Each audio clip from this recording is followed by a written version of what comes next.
Hello everyone, I'm Alex Dykes, and today we're inside a 2014 Infiniti QX60 Hybrid, and we're taking a look at the Infiniti Infotainment and Navigation System.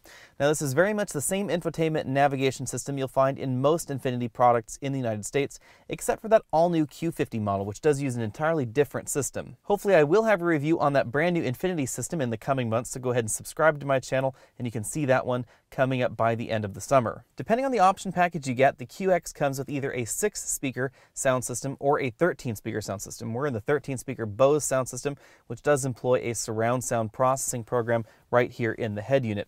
This is relatively similar to what you'll find across the Infiniti lineup. Like the other Bose systems and Infiniti products, the sound is very nicely balanced in the QX60. However, overall volume isn't quite as loud as you'll find in the German competition, but you will pay an awful lot more for those German sound systems. Now, before we dive right into this 8-inch touchscreen that's nestled into the dashboard, let's talk about how we control it. This is, as I said, a touchscreen system. However, you can also use this knob and joystick arrangement right here on the dashboard to control it, or the buttons right over here on the steering wheel. This button on the steering wheel controls not only this 8-inch touchscreen right here on the dashboard, but also the multi-information display that's right here in the instrument cluster. Let's take a closer look at the dashboard setting. As I said, this is an 8-inch touchscreen LCD, but we also have these manual controls around here. And this is what I really like about the Infiniti system, is that it gives you the choice of how you want to control this screen right here. So if I move over to the iPod input, for example, you can either touch the option you want, which is right here, playlists. You can use the scroll wheel to scroll. You can use it to toggle up and down, or you can use that button that I mentioned earlier on the steering wheel to control those options and select a playlist. This gives you more options than you'll find in touchscreen only or controller only systems like you'll find in most of the competition. One important difference between this system and some of the newer entries in this luxury segment is that you cannot voice command your tunes with this system like you can with my Ford Touch or my Lincoln Touch or even the newer BMW systems, etc. So you can't just hit the voice command button and say play, playlist, whatever, and have it play that playlist. You do need to interact with this system via the physical buttons or the screen in order to actually command that playlist. Below this button bank, we have an additional button bank where you'll find the track forward, backward button, direct access buttons to the inputs, as well as the presets. We also have a volume knob and a tune knob. Right over here, we have our camera button. This has our all-around camera system in the Infiniti QX60, which is an option in the vehicle. Direct button for destination, route, map, back button, info button, settings button, status, and the voice command button right there. Info is where you'll find various vehicle information readouts, and status takes you back to this particular screen, and you can toggle between fuel economy right down here and your climate control and your navigation instructions while you get your infotainment readout right up top. Now that we're zoomed in on the screen, let's take a closer look at this. As you can see, we have our iPod connected right now. This works very similarly whether you connect an iPod or a USB device or whatever digital media device you want to connect with the system. We do have album art right down there, and in this menu we have complete access to our USB or our iDevice, albums, artists, playlists, genres, etc. We can always click the back button. That's a physical back button, or you can navigate around the system using these on-screen commands. Now, certain functions do require that you press a hard button.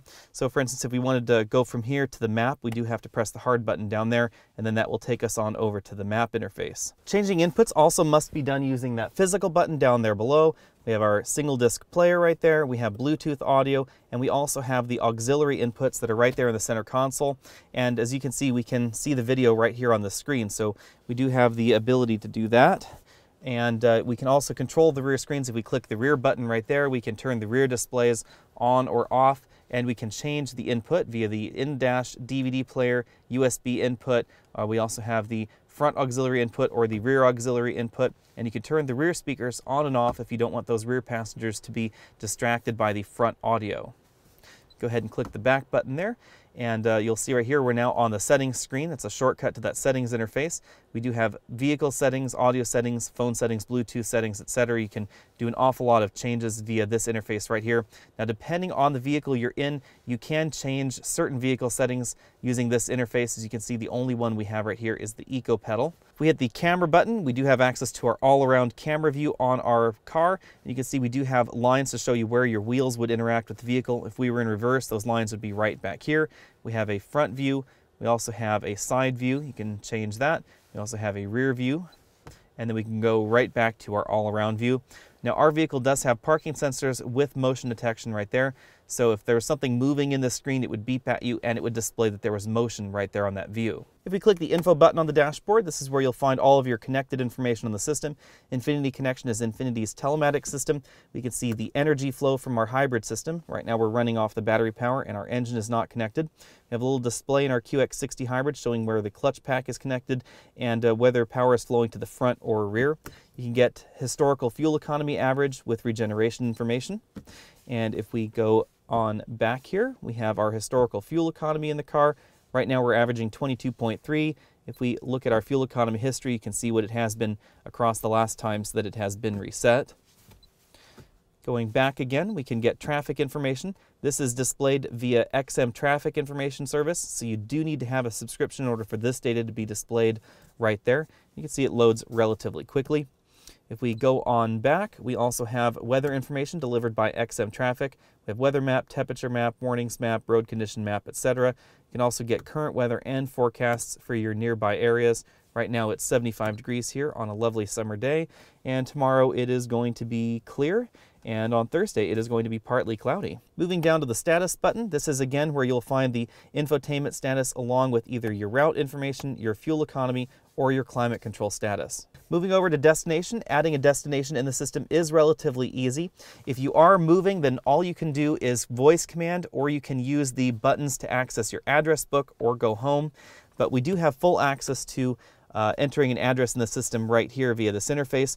This is really where the multiple input methods is very handy in the Infiniti system, because we can either wander around with this knob, you can use the control button on the steering wheel, that's what I'm doing right now, or you can actually just type the entry in right here, which I think is the handiest method, especially when you're looking at a large keyboard like this. This is really where this system is an awful lot easier to interact with than something like the BMW iDrive or Mercedes command system as far as entering an address is concerned. And there we go. The system is very snappy as far as selecting an address in the system. And navigation is relatively rapid as far as route generation once you've entered that address. You can see it didn't take a whole lot of time right there to actually figure out where we should go. Starting the route guidance to your destination. Continue on the current route. The voice commands are very natural, and the voice command entry as far as voice recognition is very natural as well in the system. Now, because of the age of this system, the mapping interface does lag behind the competition just a little bit. We have our next turn list right over there and a map in that side, and if we hit the map button again, we get a full screen map. We can change the way this map looks. We can change the map view to a 2D view, a 3D view, or split views as well. But we don't get topographical information in the system like you will find in some of the other German competitors out there, or even in something like Cadillac Q. You can see it is relatively flat, and after a certain zoom level, we no longer get XM traffic information. So right here, we're getting XM traffic information, but if we zoom further out, we start losing that traffic information on the map. Clicking the route button down there lower in the dashboard will allow us to edit the route. We can also cancel it, get route information, guidance settings, recalculate the route, change route settings, etc. We can do our turn list, we can preview it, we can simulate it, we can store this route, or we can scroll around the map so that way we can see things and maybe edit them manually if we wanted to. If you do need to be connected to an operator for assistance, you can click that little button right there. And if you do have the service on your vehicle, then you will be connected with an Infiniti operator. The system operates very similarly to GM's OnStar system, where you can get directions and connections and emergency assistance from the system.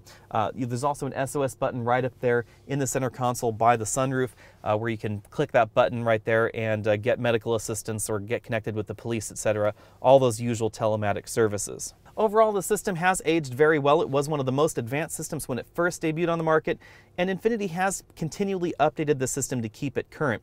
Really, the only thing this is lacking compared to the more advanced systems on the market right now is the direct voice command ability in order to select tunes from your USB device or your iDevice. I have an iPhone connected right here. But overall, the system does perform very well. I really like the ability to not only use the controller joystick in the dashboard, but also the button on the steering wheel and the touchscreen menu in the car, because I think that depending on the situation, depending on whether you're driving or you're parked or your passenger wants to do something, it's more intuitive to have all those various options available to you. Now, you may use this scroll wheel button for interacting with certain settings in the car, like if I go back to the audio interface, I do find that if I'm interacting with my iPod, it is a little bit faster to use this knob If I'm on the steering wheel, definitely this is a little bit less distracting because you don't have to take your hand off the steering wheel to interact with it. But then if you're going to enter a destination in the city, especially if you're going to enter a street address in the city, then this touchscreen interface is by far the easiest way to interact with the system. And most of the other interfaces out there on the market don't allow you to choose which way you want to interact with the system. Overall, I do rank this behind the Audi MMI system and BMW's iDrive in the luxury car segment because those systems are chock full of the latest features, but I would rather have this system than Mercedes Command. Thanks for taking the time to watch this video. Again, I'm Alex Dykes. Go ahead and click that subscribe banner at the bottom of your screen so you can be updated on all of our latest videos, including the full review of the 2014 QX60 Hybrid coming up very soon. You can also find me over at facebook.com/AlexOnAutos, and you can always email your questions to alex@alexonautos.com.